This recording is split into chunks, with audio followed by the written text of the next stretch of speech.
You're listening to the Monocle Daily, first broadcast on the 4th of September 2024 on Monocle Radio.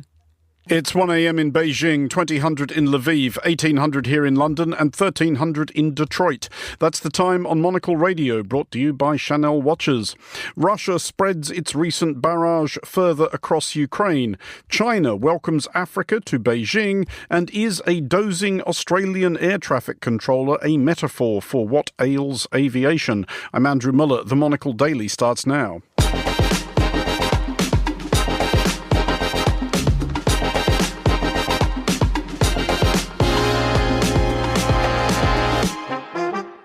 Hello and welcome to the Monocle Daily, coming to you from our studios here at Midori House in London. I'm Andrew Mueller. My guests Caroline Frost and Nik Gowing will discuss today's big stories, and our On This Day historical series will recall the dud product launch by which all subsequent dud product launches have been measured. Stay tuned, all that and more coming up right here on the Monocle Daily.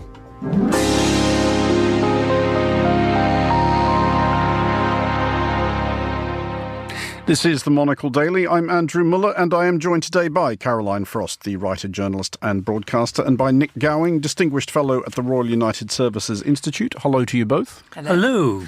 Caroline, first of all, a seamless tee-up, sort of, for this week's Foreign Desk Explainer, which will be going live relatively shortly, although obviously don't stop listening to this programme in order to listen to that. Listen to this first and then that. You have recently heard in person, sort of, from the key protagonist of it, i.e. Elon Musk, out of X, formerly known as Twitter. Yes, nay, Twitter.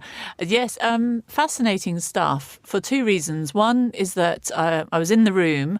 It's quite strange when you're in the presence of somebody that powerful in a very new way. I mean, I'm sure everybody in this room has had their share of world leaders to be in proximity thereof. But to have somebody who sort of single-handedly can change share prices and everybody sort of listens to, it's like sitting at the sort of Berkshire Hathaway fireside chat. Anyway, what did he say? He was asked, what do you think the prospects of AI creating sort of Armageddon, a world, a global Fair disaster? question. And he had a big smile on his face, and he put disaster at a mere 11%. I mean, it was very specific. Come on, Caroline, glass half full or glass 89% full here. There is an 89% chance he is saying that what we have created will not enslave and or destroy us. Yes, I mean, yes, it totally depends on your perception of the glass. What was perhaps more reassuring was the smile on his face, but perhaps he's somebody who does treat the prospect of disaster or glory in the same dispassionate, monetable, commodifiable fashion. Yeah, also, though, on the strength of his recent tweets, I'm not entirely convinced he understands how percentages work. But let's assume that humankind has at least another 40 minutes left in it and try to plough on with the show. Nik, you have yourself been also in the presence of captains of industry of late.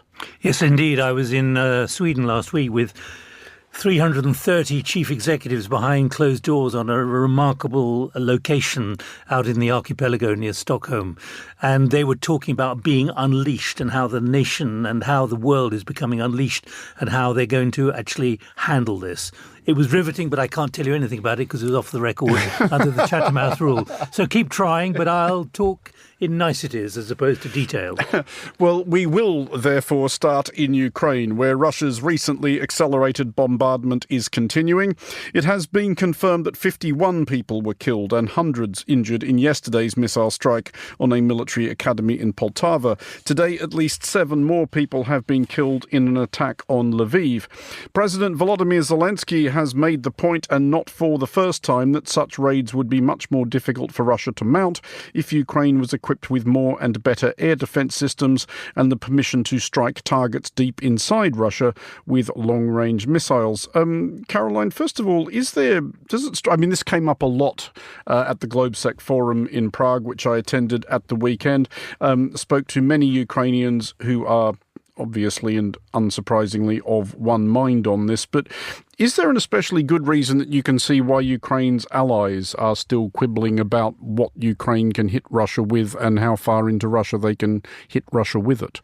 Well, I think it depends if you want to take a cynical view or a slightly more world-benefiting, altruistic view. So cynically, the outcome of this conflict, this ongoing conflict, 2 years and counting, is by no means decided. I mean, just in the last week, we've seen what appeared to be good news in the idea of sort of an unannounced incursion into Russia by very strong Ukrainian forces. And now we're hearing this latest headline about these two cities being attacked. So the outcome is undecided. And as with all realpolitik, that means that all world leaders will hedge their bets. And I think slightly more let's say altruistically, I think that nobody wants to poke the bear. I mean, this is what you hear over and over again, is that while, diplomatic channels don't seem to be making any advances, it's certainly nobody wants to tip Putin over into escalating this conflict into a much wider problem for everyone concerned, including Ukraine. Now, on that subject, Nik, Russia's Foreign Minister Sergei Lavrov has been making the rounds of Russian TV lately, possibly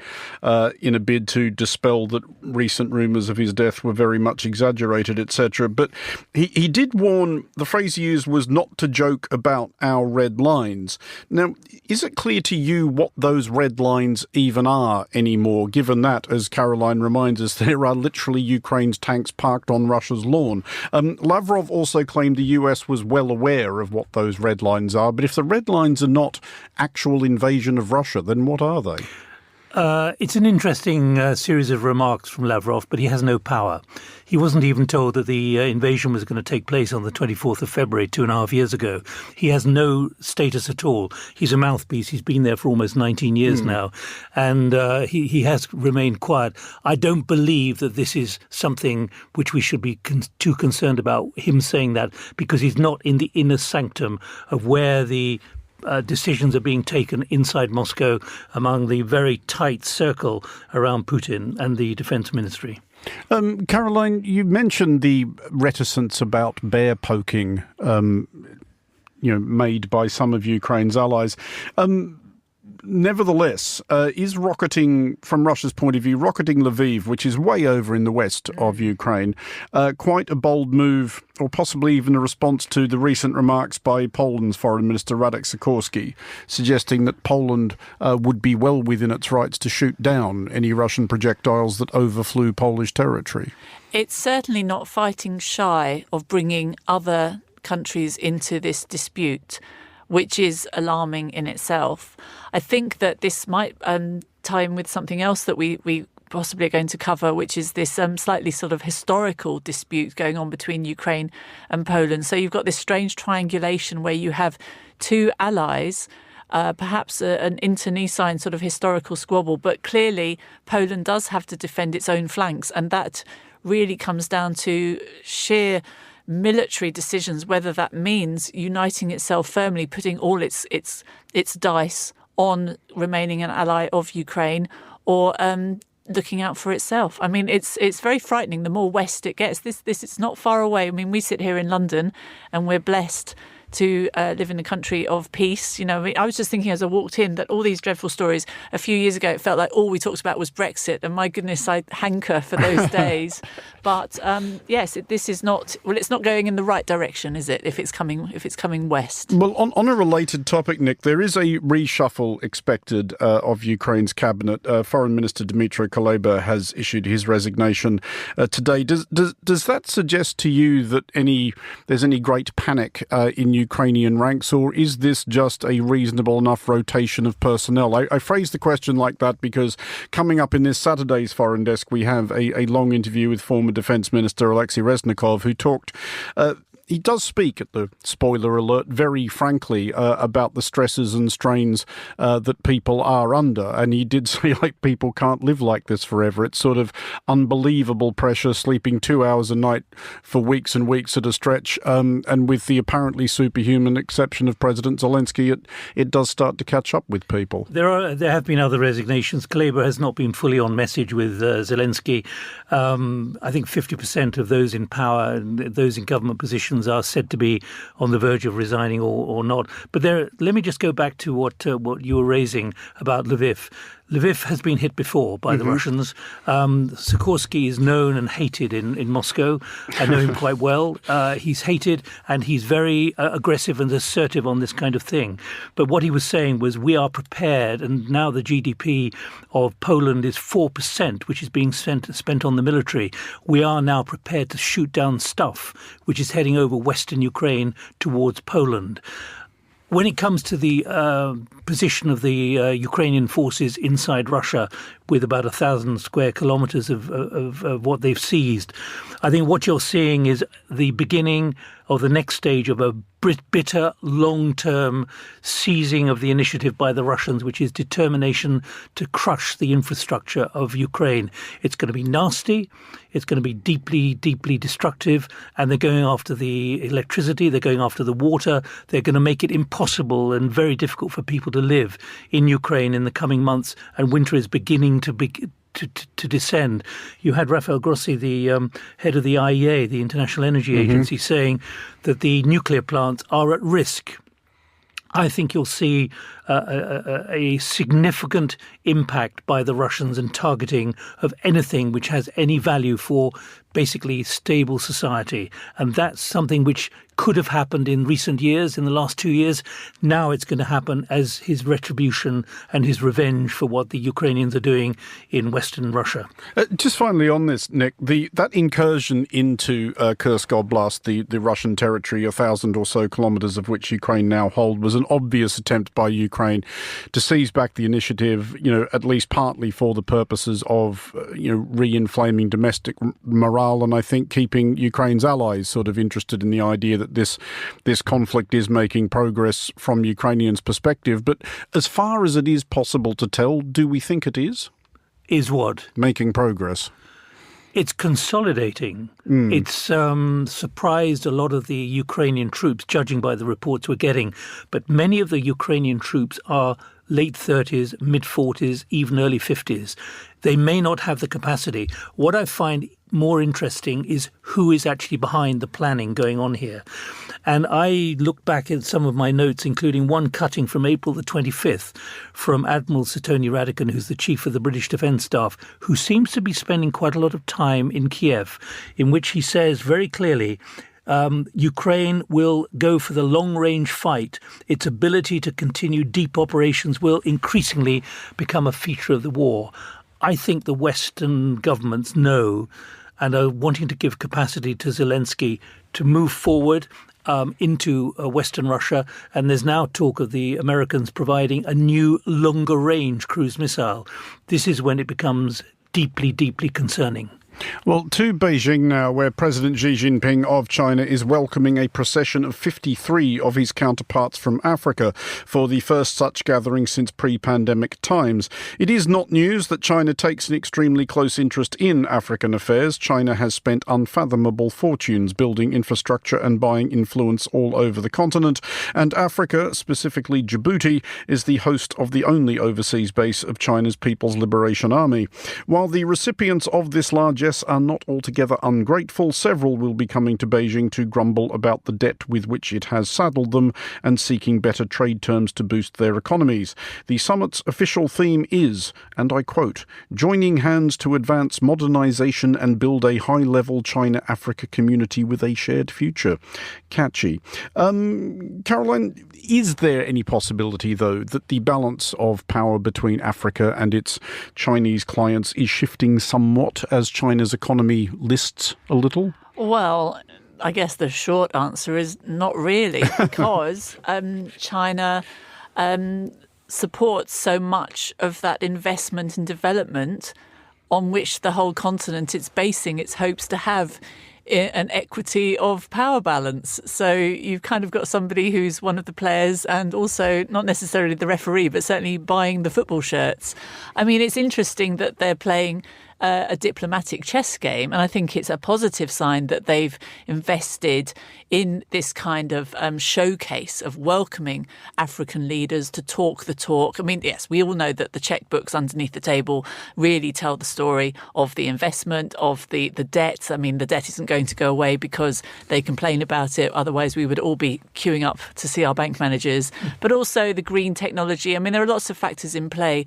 But ultimately, I think the most favourable thing that the African leaders can hope for in making this pilgrimage is that the world is watching, that we're talking about it. And so China aren't just playing to those people, they're also playing to all the international observers. Nik, is this spectacle, and it is a spectacle, not something of a demonstration of failures of imagination in Western diplomacy? I mean, why is this summit or something like it not taking place in Paris, London or Washington, D.C.? I think you ask a very important question. It needs to happen. You're dealing with a lot of autocracies. You're dealing with a lot of countries who have an enormous amount of debt. You summarised it brilliantly a couple of minutes ago about the conditionality that China has placed and then the massive debt that many of these countries have been saddled with. But I think the West is derelict in not addressing this much more specifically. But the West doesn't come together on this, apart from the World Bank and the IMF, and offering money and offering kind of assessments. I think China will benefit enormously from this, but I don't think African nations want to take a blank check from China with something which is going to leave them with massive amounts of debt. I mean, is there a squeamishness, do you think, Caroline, possibly on the part of the West, given, history, that they no longer wish to be seen as having any particular power over Africa, and least of all to be seen to trying to tell Africans how to run their own affairs? Because the one thing African nations do not get from China is any earache about human rights and democracy. I was just thinking about that kind of this era of proto-colonialism and the fact that we cannot take the moral high ground and tell China off for how they're choosing to treat their African business partners. At least they are giving them the dignity of calling them business partners. I think that certainly we're in a new era. I mean, I wonder if this is an opportunity for not just the UK, but other countries in old Europe, inverted commas, to really think, how did we take our eye off this ball? How did we manage our exit so badly that we're now in this position where we're not even at this dining table, where we are just watching on and waiting for these power plays, inevitably in China's favour, but how they'll all play out, and then we'll sit and we'll pick up what biscuits are left at the table. It does seem it's a fascinating shift in historical economics, isn't it? It is that, and another demonstration of it, Nik, will be the upcoming BRICS summit in Russia. Apparently, Xi Jinping is expected to attend by Russia, and BRICS, which started out as Brazil, Russia, India, China and South Africa, does now include the UAE, Iran, Egypt, Ethiopia, possibly Palestine, and I can't begin to imagine what kind of acronym you end up with out the other side of that. But is BRICS actually really a thing? I mean, it, to the best of my knowledge, it doesn't even have an email address. It doesn't. Well, it would be a long email, judging by your acronym and what you just said. It is a spirit more than anything else. If you remember, it was invented by or brought together by a Brit, the idea of the BRICS. I think it's a being which has been created. It has a life of its own, but particularly as other international institutions are beginning to fail as credible institutions which represent the interests of many of these countries. So it's inevitable that something else is going to move in to take its place. The fact that the Russians are convening it is rather important, because there are those who are going to attend after Modi, if you remember, was greeted by Putin and then had to go to Ukraine from India. There are power plays at work at the moment which are unexpected. And this BRICS, even though we can't actually put it together as BRICS plus everything else, is ill-defined at the moment. Final pub quiz round on this. Does anybody want to name the African country which is not attending? You know the answer. I do know the answer. There is one country which is conspicuously not going. It is Eswatini, the former Swaziland, which of course maintains a diplomatic relationship with Taiwan rather than China. The Switzerland of Africa. Exactly. Well, so it likes to think. What prize can we give you for that? Yeah, having been to both Eswatini and Switzerland, I can testify to the lack of similarity on a number of fronts. Your passport must be very tattered. Here in the UK, meanwhile, 7 years after 72 people died in a fire in an apartment block in London, a 1,700-page report into the disaster has been issued. As the heft of the thing suggests, there is plenty of blame to go round, and it is apportioned to both private and public sector. It is made damningly clear that the risks posed by the flammable cladding on the outside of Grenfell Tower were well understood, and that they had been either ignored or deliberately concealed. The motivations, to borrow the report's words, a combination of incompetence, dishonesty and greed. Nik, first of all, I'm not going to lie, I haven't gone through all 1,700 pages yet. I have read the summaries. It is incredibly depressing reading, but it would be kind of surprising if it had said anything else, wouldn't it? You're right, but I watched the announcement at 11 o'clock London time this morning from Judge Sir Martin Moore-Bick, and it was deeply, deeply distressing as opposed to just depressing. It's an excoriating comment on everything in the construction industry, and I think that's what we have to take away.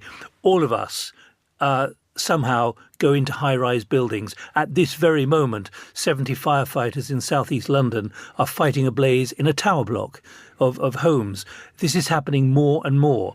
What was excoriating was the condemnation of the construction industry, the manipulation, the dishonesty, the deceit, and the way things were being done, which were outside the rules, outside the regulations. Even the local council was kind of complicit in all of this. Even the fire brigade, to a certain extent, were complicit. And I say this not just about the UK. It's about 72 people who died, and all of them died from toxic fumes, we now know, not being burned, not being killed, escaping. Why is that important? Because I think back to the tower in Beijing where the new television, central television, CCTV building burned down 3 or 4 years ago. We're all going into higher and higher buildings. Even in Dubai, there have been many, many blazes as well. And what we're talking about is a risk which was known, and those who put it up, and I've got to be careful, obviously, for legal reasons, but those who install all this stuff knew that it was not actually inflammable. Therefore, we all have to be concerned that buildings we go into, including hotels, offices, and housing as well, are vulnerable because of the way in which they've been built.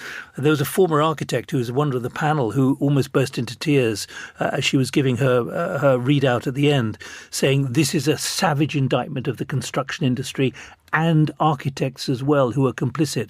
I mean, I could go on, but that's not 1,700 pages. But listening to this, you sort of said to yourself, everything one takes for granted is now shown to be vulnerable simply because you can't assume that the rules have been followed. That is a desperately distressing and excoriating kind of summary to have to come to. Indeed so. And Caroline, it strikes me as well that it's a condemnation not just of the construction industry, but of what you might think of as a wider culture. And particularly, I from what I did read of the summaries, I kept thinking of that very specific modern conservative cult of deregulation, that deregulation is a good thing in itself. And doubtless in all fields there is pointless pettifogging, irritating red tape, fine. But there is an idea at large on the wild fringes of conservatism that all regulation is bad, that it stymies creativity and entrepreneurship. And what we've learned here is that regulations, when actually applied and followed and checked, it's literally life and death. But they weren't followed, just to be clear. Indeed not. I mean, yes, in many cases, well, what we've heard in the UK for the last, almost a decade is how the blob of government administration slows down growth, creativity, productivity, our place on the world stage, development, innovation, all these wonderful things. And then we come to something like this, and even the ones that, as Nik said, should have been in place, failed. And to my mind, when I read this, obviously this is not to give the construction industry a pass, but in many of those cases, and not just this one, but more widespread, scorpion's gonna sting. So corporations whose entire North Star is to knock down sweet little rows of terraced houses and make 100 of very commercially lucrative flats, and they will take shortcuts unless monitored, incentivised not to, carrot and stick. And this is why we rely on the regulatory groups, the governments, the local authorities to do their job, because those people, in an ideal world, they would police themselves. We know this is not going to happen with the great dangled profits that these companies all make. We see it in every single town in the UK. You go down a road where you haven't been for 5 years, and what used to be a row of little shops or houses are no more, and they are always, without exception, flats, because they equal profit. And so never have these regulations been more needed, but also enforced. And when somebody jumps a red like this, unfortunately, in many, many industries, it just means a bad day is a lot of money going into the wrong drawer. When a day like this happens, it's an immense tragedy for lots and lots of people, and not just the poor victims, but everyone who knew them. I mean, Nick, it is the case that, and we see this a lot in different circumstances, that building regulations, when applied and observed, do make a difference. The same earthquake that kills thousands and thousands of people in Turkey, as we saw reasonably recently. There was a violation of building regulations. Indeed there. So, but if you apply the same earthquake to somewhere like Japan or Taiwan, where those regulations are more likely to be followed, nobody dies. There has been a response, a fairly solid and serious one, as one would hope, from the UK's current government. For a start, the companies which are condemned in the report will no longer be eligible for public contracts, which is a start. But can a government, do you think, set a tone? Can it reverse what is sort of laid out here as a national culture of buck passing? I think we should expect that they should.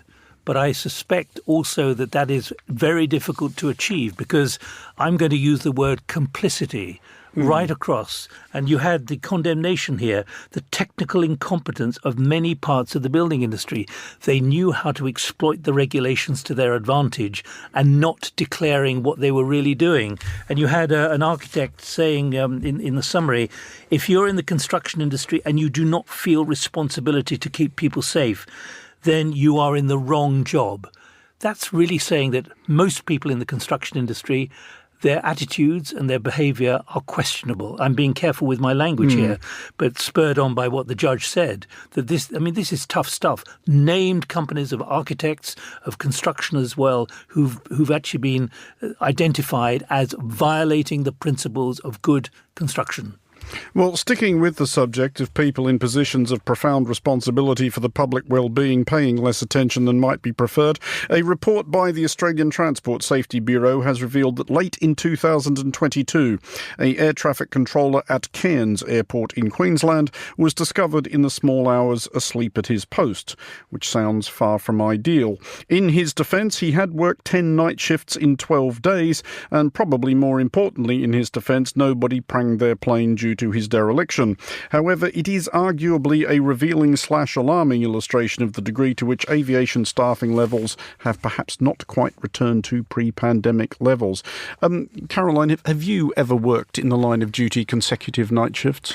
Well, this reminds me of being a television network director for the BBC about 2 decades ago now.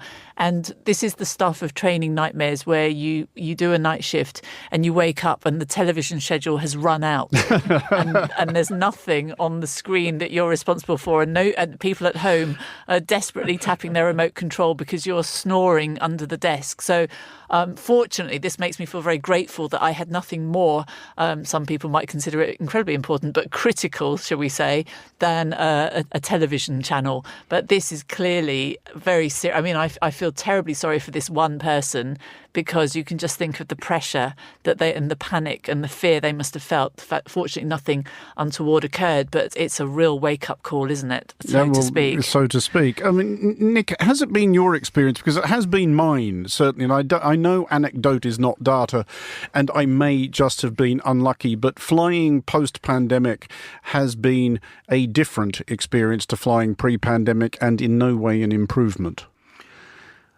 I take a lot of planes, probably irresponsibly, but I take a lot of planes and I don't feel that way at all. I feel even if there are things which are rough and the weather's getting more difficult, look what happened to the Singapore Airlines flight when at least one man was killed from a heart attack. I think it's remarkable that vast numbers of planes are flying around safely. And most of them are being guided by AI these days.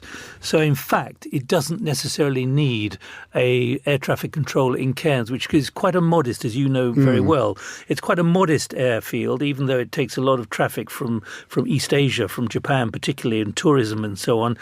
You can imagine that actually, middle of the night, there aren't that many flights, and therefore, in his defense, he could get away with sleeping. But I've been on night shifts as a broadcaster and a journalist, and it's hell. It's like being permanently jet lagged. You're never fully awake, you're never fully asleep, and you're constantly kind of trying to catch up. And so I wouldn't want to be in that position. But there's something wrong with a roster, which means you're rostered on for 10 days out of 12 on night shift. Indeed so. You mentioned the idea, Nick, of AI guiding planes, and this is where we wanted to broaden this chat out too, because I was at the Farnborough Air Show a few weeks ago talking to extremely serious people, Caroline, who said we are already at the point where there's really not any particularly good reason why completely autonomous passenger jets cannot be sent aloft without any pilot aboard. It is technically possible. They did, or will be very, very soon, they did all acknowledge that there is a bit of a psychological leap they are asking people to make. Would you get on one? I don't know if I would get in a driverless car. So asking me to get in a driverless aeroplane might be a reach too far. It is interesting when you look at the statistics. I mean, this is the stuff of free economics, isn't it? Where you get the bare bones of the data which tell us over and over again that it is safer to get in a driverless bus, a driverless taxi, than it is to put ourselves and our loved ones in the hands of a human with all of their errors intact. But there is something psychological where we feel more forgiveness for a human getting it a bit wrong than we would a machine. It's interesting. I mean, this report says that it's less than a decade away, that the military have been flying pilotless planes for up to a decade, and that it's only, they think less than a decade away before it will become very much a norm, perhaps not the norm, but a norm. And for the transportation industry, it will be very interesting to see people making that first leap. But then other leaps have happened in the past where we might look back now and think, my goodness, who was the first person to do that? And now, of course, we just take it for granted. Nick, would you be enthused about climbing aboard a plane with nobody in the cockpit? I would want to look to the left in the cockpit just to see who was there. I think it's years away. I've been on 3 planes literally recently, in succession, where we've been delayed simply because there's been a problem with some of the instruments and they've had to get a technician. Now, we've all been through the need to reboot our laptops. Can you imagine being at 30,000 feet and having to reboot a plane which doesn't have 2 pilots on board? I think it's miles away. Nik Gowing. Generations, I should say. A blow-up pilot like an airplane. I was talking about an inflatable. I was hoping somebody would bring us down to that level. Caroline Frost and Nik Gowing, thank you both for joining us. Finally, on today's show, our On This Day historical series recalls an infamous example of the wheels coming off, and only slightly more metaphorically than literally.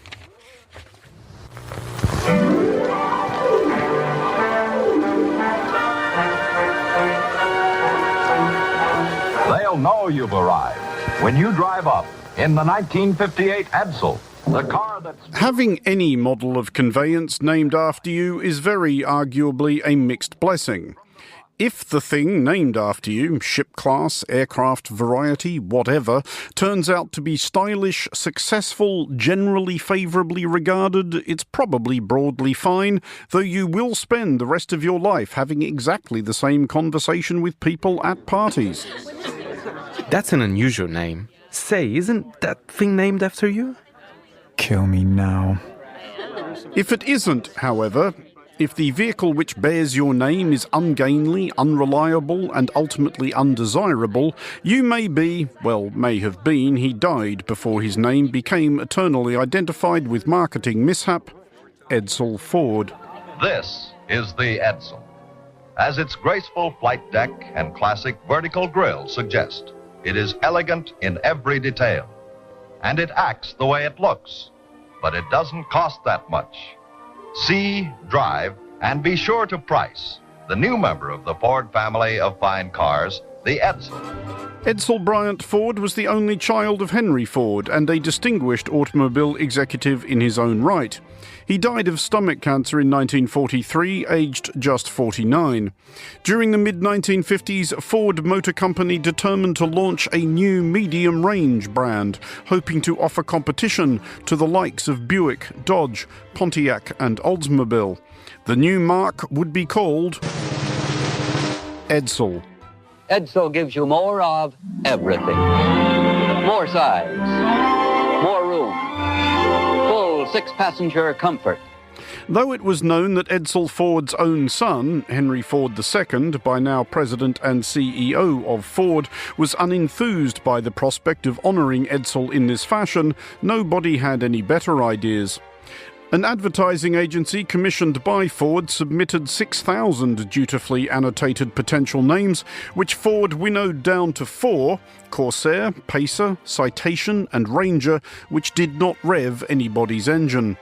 Thinking outside the box, Ford solicited the thoughts of the Pulitzer Prize-winning poet Marianne Moore, whose ideas might, who knows, have landed better had they been presented to Ford's board by Monocle's Fernando Augusto Pacheco. Mongoose Civic, Andante con moto, Pastelogram, Bullet Cloison, Utopian Turtle Top. And yes, we also saw Utopian Turtle Top opening for Happy Mondays at the Boardwalk in 1992 or whatever. But the Edsel it was. An E-Day was announced, September 4th, 1957, and a nation duly prepared. Ford sponsored an hour-long broadcast on CBS, the imaginatively titled The Edsel Show, in which a literal song and dance was made of their new car by, among others, Louis Armstrong, Rosemary Clooney, Sammy Davis Jr., Bob Hope, Bing Crosby and Frank Sinatra, the latter pair indulging in some absolutely liquid showbiz banter. This is the opening show, you know, on TV for Edsel. We go all the way. It's a great car, too, Bing, and they're putting on a great splurge. It was a big night. Despite these efforts, however, and despite a much cheaper and more cheerful cartoon... Oh, happy day, with the great new Edsel coming your way. And despite offering to pander to every demented whim of potential purchasers... This two-door hardtop is one of the large and luxurious cars in the Edsel Corsair series. Its colors are copper metallic and white. One of over 90 Edsel color combinations that you can choose from. So you can completely satisfy your individual color tastes. The Edsel backfired. People thought it looked weird, likening the vertical grille to a harness collar or a toilet seat. The revolutionary push-button transmission struck many as fussy and unreliable. There was griping about rickety workmanship. There was a recession, prompting Americans to consider maybe buying cars slightly shorter than bowling alleys. Ford thought they'd scoped their customers, but may have failed to heed Henry Ford I's, almost certainly apocryphal skepticism about market research, to the effect that if he'd ever wasted his time asking the general public what they wanted, they'd have replied, faster horses. The plug was yanked on Edsel a little over 2 years after its launch on this day 67 years ago. Only 118,000 Edsel cars were ever built. Ford's losses on the Edsel project came in at about $350 million, the thick end of $4 billion in today's money. The Edsel name endured, however, as an American synonym for the overhyped, underthought product launch. Inevitably, the Edsel today enjoys a kind of semi-ironic cachet among a defiant subculture of enthusiasts. Should any listeners find themselves entranced, the cost barrier is almost surprisingly low. As of this broadcast, just $9,500 will have you driving out of Classic Auto Mall of Morgantown, Pennsylvania in a mist green 1959 Edsel Corsair sedan. Just maybe not very far.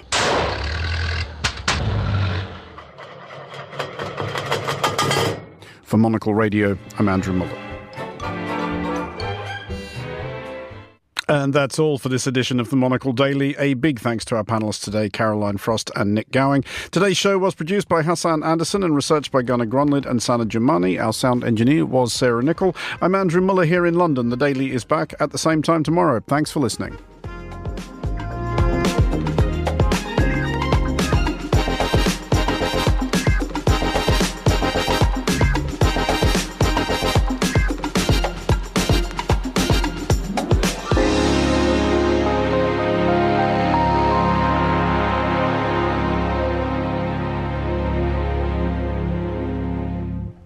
"2024 is a pivotal year for global politics. Meanwhile, conflict, climate change, and AI dominate the headlines. What do these global stories mean for you?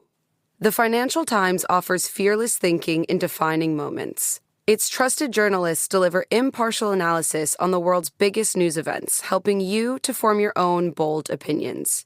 Start reading the Financial Times at ft.com.